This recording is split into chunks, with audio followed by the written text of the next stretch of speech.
ప్రభుజీ, కృష్ణ భగవానుని అవతార పరిసమాప్తి ఎలా జరిగింది ప్రభుజీ? భగవంతుడి యొక్క మీరు అడిగినట్టుగా కరెక్ట్ విషయం అడిగారు. అవతార పరిసమాప్తి ఇలా చెప్పాలి కృష్ణుడిని సంబోధించినప్పుడు, లేదా రాముడిని, ఏ భగవంతుడి యొక్క అవతారమైనా సరే. భగవంతుడికి పుట్టుక ఉండదండి. జన్మ కర్మచమే దివ్యం. భగవంతుడు ఏం చెప్పారు? ఆయనది దివ్యమైన జన్మ. దాన్ని మనం అవతారము అని అంటాం. ఇప్పుడు మీరు ఎప్పుడైనా చెప్తారా రోజు ప్రొద్దున పూట సూర్యుడు పుడతాడు, సాయంత్రం పూట చనిపోతాడు అని అంటారా? లేదు. ఏమంటాం మనం? సూర్యుడు ఉదయించాడు, అస్తమించాడు, అంతేనా? అవును ప్రభుజీ. భగవంతుడు కూడా ఉదయిస్తాడు, భగవంతుడు కూడా అస్తమిస్తాడు. సూర్యుడు అస్తమిస్తాడు అంటే పోయినట్టేనా? ఇంకా ఆయన నీకు కనిపించట్లేదు, కానీ ఇంకెక్కడ ఉన్నట్టే కదా. అవును. ఇప్పుడు మనకి ఇండియాలో సూర్యాస్తమయం అయిపోయింది అని అంటే ఇంకో దేశంలో సూర్యోదయం అవుతున్నట్టు కదా. కాబట్టి భగవంతుడు ఎప్పుడూ ఎల్లప్పుడూ కూడా ఆయనకి మరణము అనేది ఉండదు, జన్మ అనేది ఉండదు. ఆయన మన పైన కృపతో అవతారాన్ని స్వీకరిస్తారనమాట. ఓకే. మీకు ఒక విషయం చెప్తాను. కొంతమందికి మెమరీ లాస్ పేషెంట్స్ ఉంటారు. మెమరీ లాస్ పేషెంట్స్ దగ్గరికి ఏం చేస్తారంటే అండి, వాళ్ళకి ఇంతకు ముందు ఉండే మెమరీస్ని చూపిస్తారనమాట. వాళ్ళ పిల్లల్ని, లేదా వాళ్ళు చిన్నప్పుడు తీసిన ఫొటోస్ని, వాళ్ళు ఉన్న ఊర్లని, అవన్నీ ఇలా చూపిస్తూ ఉంటారనమాట.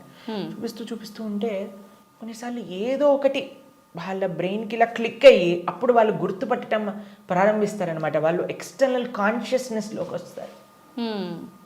భగవంతుడి యొక్క అవతారం ఎందుకోసము అని అంటే, మనందరం ఈ సంసార సాగరంలో పడి కొట్టుకుపోతున్నాము. ఏదో మనం కూడా మెమరీ లాస్ అయిపోయినట్టు ఇదే నా వాళ్ళు, ఇదే నా ప్రపంచం, ఇదే నా ఇల్లు అని తిరుగుతున్నారు. వీడి నిజమైన స్వరూపాన్ని చూపించాలి అని స్వామి అవతరించి, స్వామి యొక్క లీలల ద్వారా, రామాయణ భాగవతాదుల ద్వారా, అయ్యా ఇది నువ్వు ఈ ప్రదేశానికి చెందినవాడివి అని మనకు చూపిస్తారు. అప్పుడు నేనైతే ఈ మనుష్యుని కాదా, అయితే ఇది నేను ఈ కులానికి చెందినవాడిని కాదా, ఈ ప్రాంతానికి చెందినవాడిని, నేను కృష్ణుడి దాసున్నా, నేను ఉండాల్సింది ఆ భగవంతుడి యొక్క లోకంలో కదా అని మనం కూడా మర్చిపోయిన వాళ్ళకి కొద్దిగా బుద్ధిని ఇవ్వడానికి స్వామి అవతార స్వీకారం చేస్తారనమాట.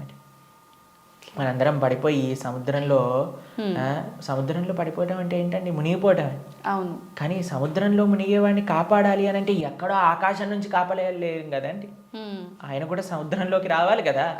అలా భగవంతుడు కూడా ఈ ప్రపంచంలో దిగి మనల్ని పట్టుకొని బయటికి తీసుకురావడానికి ఆయన ఒక అవతారాన్ని స్వీకరిస్తారు.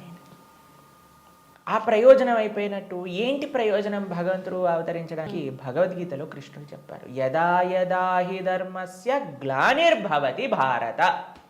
అయ్యా, ఎక్కడైతే ధర్మం నశిస్తుందో అక్కడక్కడ నేను అవతరిస్తా. పవిత్రానాయ సాధూనాం వినాశాయ చతుష్కృతాం ధర్మ సంస్థాపనార్థాయ సంభవామి యుగే యుగే. అయ్యా, ఎక్కడైతే భక్తుల్ని కాపాడాలో, ఎక్కడైతే ఆ ధర్మాన్ని నాశనం చేయాలో, ధర్మాన్ని స్థాపన చేయాలో అక్కడ నేను అవతరిస్తాను అని. కాబట్టి అప్పుడప్పుడు భగవంతుడు వివిధ రూపాలలో అవతరిస్తారు. అవతారం అయిపోయింది అంటే, ఆ ప్రయోజనం అయిపోయింది అన్నప్పుడు అవతార పరిసమాప్తి చేస్తారనమాట. కాబట్టి చాలామంది కృష్ణుడు చనిపోయాడు, కృష్ణుడు పుట్టాడు. కృష్ణుడు పుట్టలేదండి, కృష్ణుడు చనిపోలేదు.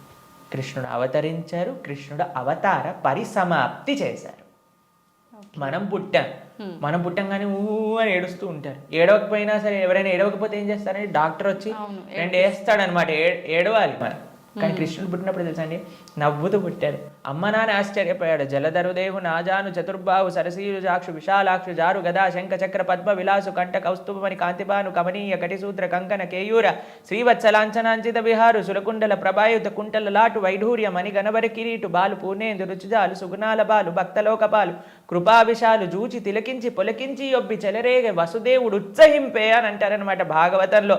అంత ఆనందపడిపోయేవారు కృష్ణుని చూశాక. వసుదేవుడు పుట్టంగానే శంఖచక్ర గదా పద్మములు పట్టుకొని వసుదేవుడు అంతా ఆనందపడ్డారనమాట కృష్ణుడు అవతరించినప్పుడు. ఎప్పుడైనా మీరు చూసారండి పిల్లవాడు పుట్టినప్పుడు నాన్న అమ్మ బాగున్నారా మీరు అని అడగటం?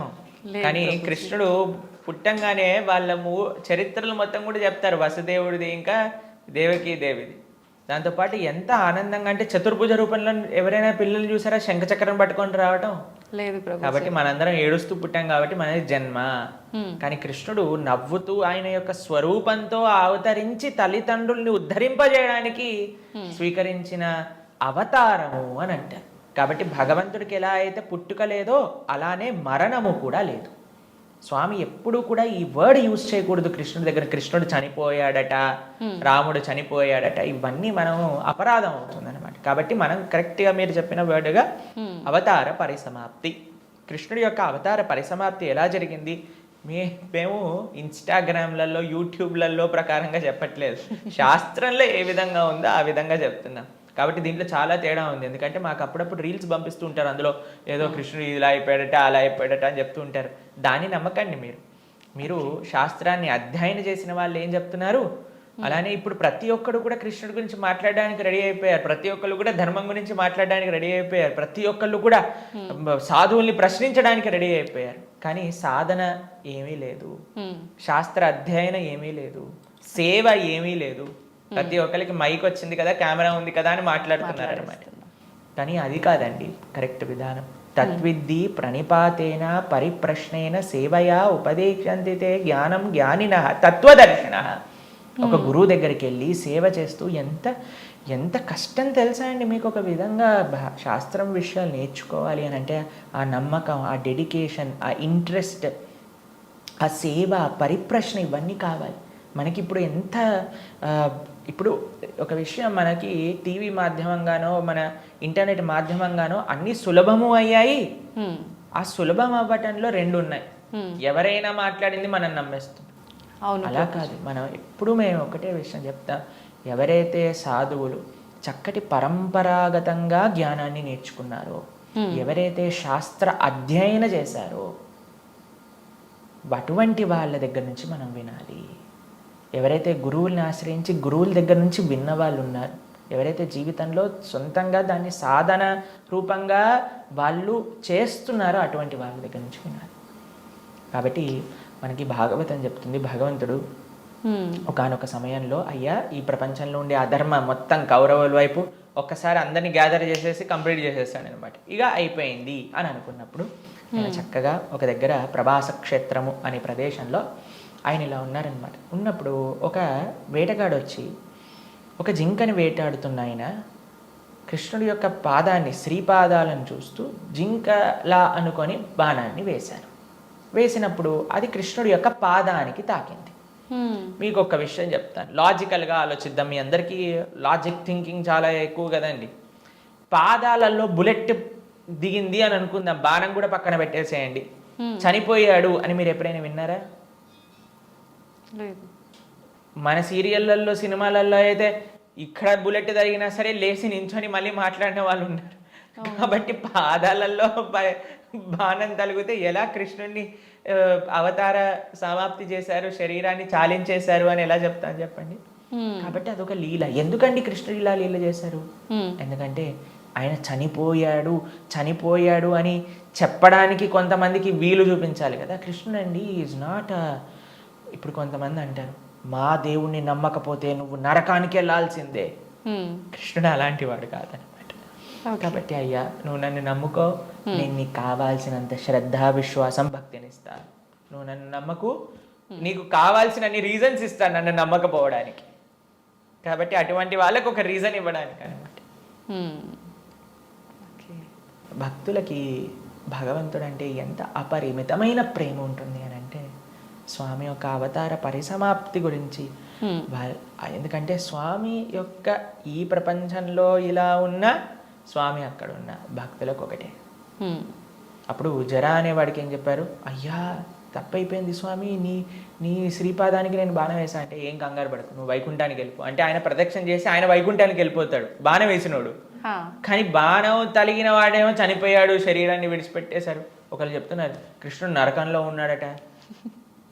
ఏంటండి, బాణం వేసిన వాడిని వైకుంఠానికి పంపించి ఈయనెందుకు నరకానికి వెళ్తారు చెప్పండి. అవును. కాబట్టి భాగవతం ఏం చెప్తుంది అని అంటే ఆయన కృష్ణుడు అలానే నవ్వుతూ అందరూ దేవతలందరూ కూడా వాళ్ళ వాళ్ళ వాహనాలలో ఆకాశాన్ని మొత్తంలో కూర్చొని అయ్యా మా కోసం నువ్వు అవతరించావు, ఇంతమంది దుష్టుల్ని సంహరించావు అని పుష్పవృష్టి కురిపిస్తుండగా స్వశరీరంతో, అలాని శరీరం వదిలేసి కృష్ణుడు ఆత్మ వెళ్ళిపోయింది. కృష్ణుడికి ఆత్మ మనలాగా శరీరం వేరు వేరు కాదు, ఆయన సచ్చిదానంద స్వరూపం. మొత్తం ఆయనకి ఆత్మ వేరు, శరీరం వేరు, హార్ట్ వేరు అలా ఉండదండి. స్వామి ఒకటే ఒక అద్భుతమైన స్వరూపం అనమాట. ఆ స్వశరీరంతో ఆయన యొక్క నిత్యధామానికి వెళ్ళిపోయారు. శ్రీవైకుంఠం గోలోకానికి ఆయన చేరుకున్నారనమాట. కాబట్టి ఆయన అవతరిస్తారు, అవతార పరిసమాప్తి చేస్తారు. Appears and disappears. అది భగవతత్వం. ప్రభుజీ, కృష్ణ భక్తుల్ని ఏమంటారు గురూజీ? ఏమని పిలుస్తారు? భగవంతుణ్ణి ఆశ్రయించిన వాళ్ళని, కృష్ణుని విష్ణువుని ఆశ్రయించిన వాళ్ళని వైష్ణవులు అని పిలుస్తారనమాట. కాబట్టి మనకి చాలా మందికి తెలియదు పాపం. చాలా మంది అడుగుతుంటారు వైష్ణవులు అంటే ఏంటి ప్రభుజీ, ఏదైనా కులమా అని అడుగుతుంటారు. వైష్ణవులు అంటే కులం కాదండి, భగవంతుని విష్ణువుని ఆశ్రయించిన వాళ్ళు వైష్ణవులు. కాబట్టి కృష్ణ భక్తులను ఎక్స్క్లూజివ్గా భగవంతున్నే శరణాగతి చేసిన వాళ్ళని వైష్ణవులు, శరణాగతులు అని అంటారనమాట. ప్రపన్నులు అని అంటారు, ముముక్షువులు అని అంటారు. కాబట్టి మనం భగవంతుని ఆశ్రయించిన వాళ్ళని వైష్ణవులు, కృష్ణ భక్తులు అని మనం వ్యవహరిస్తూ ఉంటాం అనమాట. స్వామి నీవే తప్ప ఇతప్పరం బెరుగని, స్వామినే ఆశ్రయించి జీవితాన్ని స్వామి కోసమే సమర్పణ చేసి గజేంద్రుడు ప్రార్థన చేశారు కదండి. ఆ విధంగా స్వామికి మాత్రమే స్వామి దివ్య శ్రీచరణాలకు శరణాగతి చేసిన వాళ్ళని వైష్ణవులు అని అంటారు. ఓకే. అయితే ప్రభుజీ, కృష్ణుణ్ణి ఒక్కొక్కరు ఒక్కొక్క రకంగా పిలుచుకుంటారు. అసలు నిజంగా కృష్ణుని ఏమని పిలుస్తారు గురు? సాంకేత్యం పారిహాసం సోహం హేళనమేవ వా వైకుంఠనామగ్రహణం అశేషాకహరం విదుహు. అయ్యా ప్రభుజీ, మీరు మంటని ముట్టుకుంటే ఏమవుతుంది అని అంటే, ఎవరు ఏ విధంగా మంటని ముట్టుకున్నా కాలుతుంది. అలానే కృష్ణుని ఎవరు ఏ విధంగా పిలిచినా సరే వాళ్ళకి ఫలితం వస్తుంది అనమాట.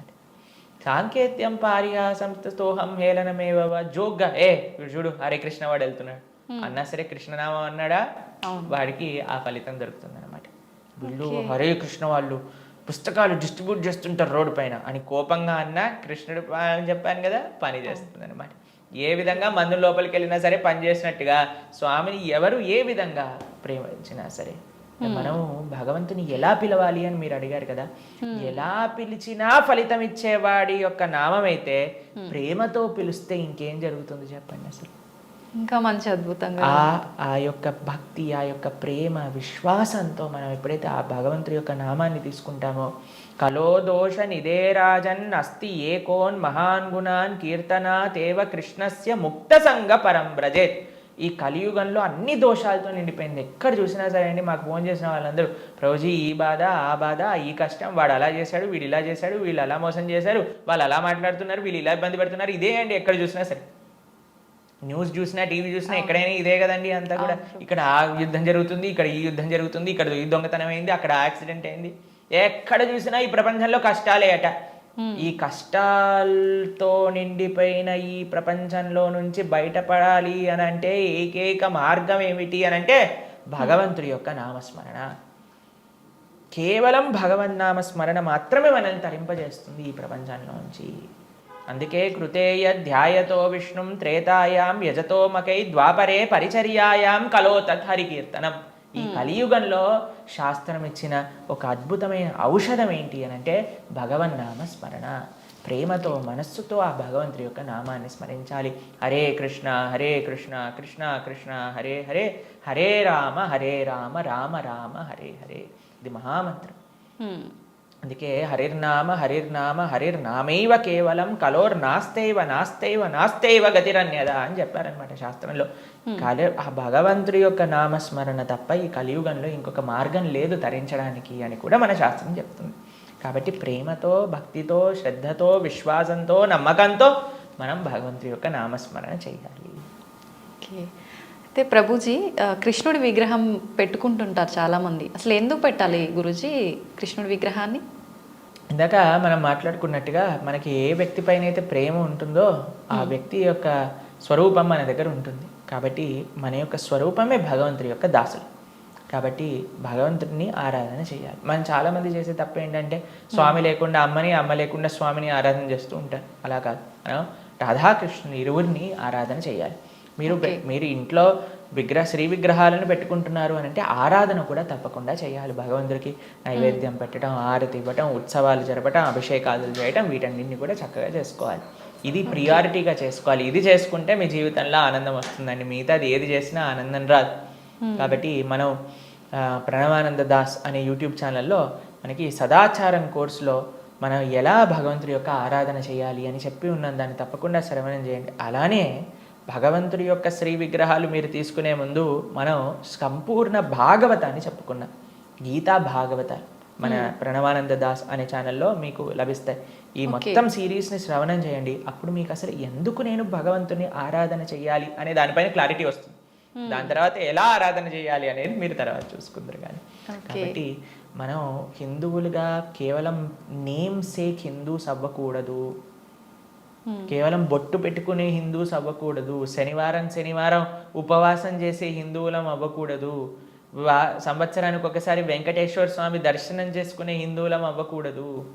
మనం అవ్వాలి అని అంటే ఈ మన సనాతన ధర్మం యొక్క తత్వం ఏంటి, గీతా భాగవతాలు ఏం చెప్తున్నాయి, అసలు హిందూ అంటే ఏంటి అని ఫస్ట్ తెలుసుకోండి. దాని తర్వాత మీ జీవితంలో ఒక పర్పస్ అనేది మీకు లభిస్తుంది. నిజంగా అసలు చాలా మంచి విషయం గురువు గారు ఇదైతే. అసలు చాలామంది నిజంగా మీరు అన్నట్టు భగవంతుని పూజించాలి అంటే ఏదో మొక్కుబడికి పూజించడమే కానీ నిజంగా ఒక ప్రేమ అభిమానాలతోటి ఆ భగవంతుని కనుక పూజిస్తే మీరు చెప్పిన ఆ కృష్ణలీలలన్నీ చూపిస్తాడనేది నిజంగా చాలా మంచి విషయం ప్రభుజీ. నమస్తే. హరే కృష్ణ అండి. నమస్కారం.